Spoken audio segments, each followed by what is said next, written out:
Dr. Mill, take one.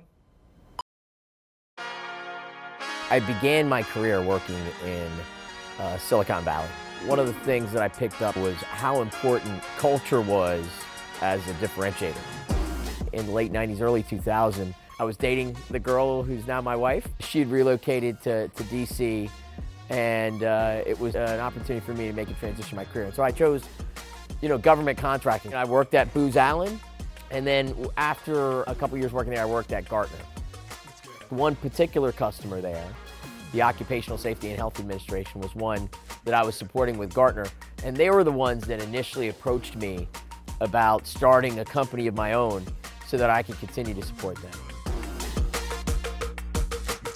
OSHA brought us in to execute a little bit of the blueprint that we had for them, but do so in an advisory capacity. Unfortunately, they chose an integrator that went against some of our early recommendations.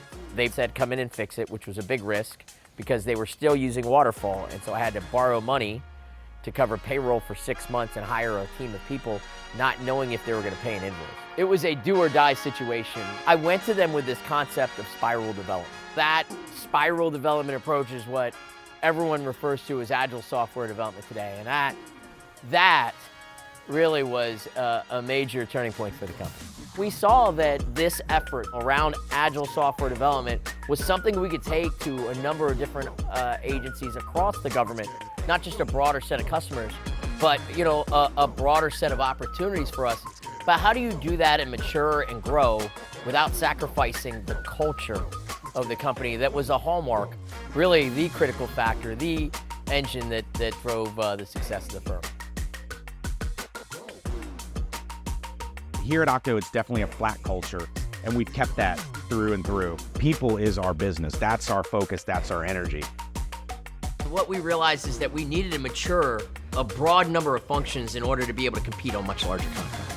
And that meant that we also needed to take a hard look at whether the leadership team that we had was going to be the type of leadership team that we could have going forward.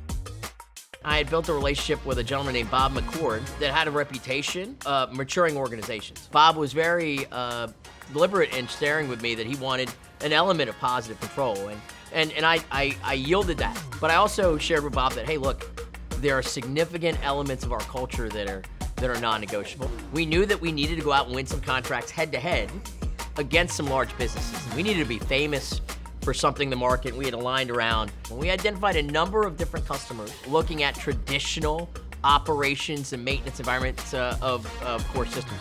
One in particular is the National Cancer Institute. That particular contract win, we were amazingly committed to the mission, but we saw the ability for us to be able to impact the things that we believed in.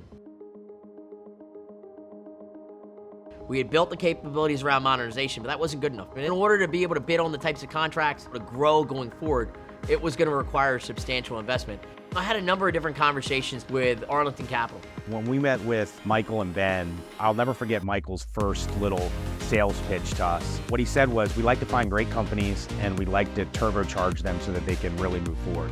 And at the time, I thought he was full of shit. Fast forward, he lived up to every one of those promises. He gave us the turbocharge, that we needed to build out our different centers of excellence. It gave us the turbocharge to acquire great companies and great capabilities and great people to be a part of the CTO team.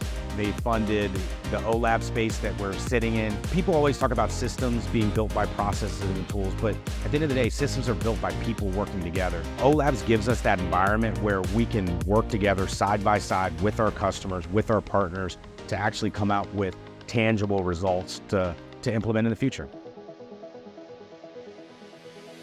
The journey itself, its ups and its downs, all of it has been mind-blowing. Never in a million years could I have imagined what we were able to accomplish over that period of time. I think that we'll always have these amazing people. We'll attract the type of people that want to do more.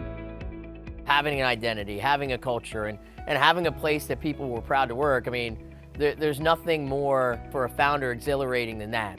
I wanted to build a non-traditional government contractor. I wanted to build a culture that people felt that they could build a career. They enjoyed who they worked for as much as the mission that they were supporting on a day-to-day basis. This has been an absolutely incredible journey, but the journey's not done yet. I want to thank you all for all the hard work that you've had up to this point in Octo's history. I'm excited about Octo's future inside of IBM, and I hope all of you are too. Octo has been successful by having this culture of innovation, this culture of being able to challenge the status quo for our customers. I ask all of you collectively as we become part of IBM to keep that passion, to keep that energy. It's that energy that will allow us to be successful going forward, and it's that energy that IBM is looking for from us. It's the beginning of the next chapter, and I'm excited to be a part of that chapter with you.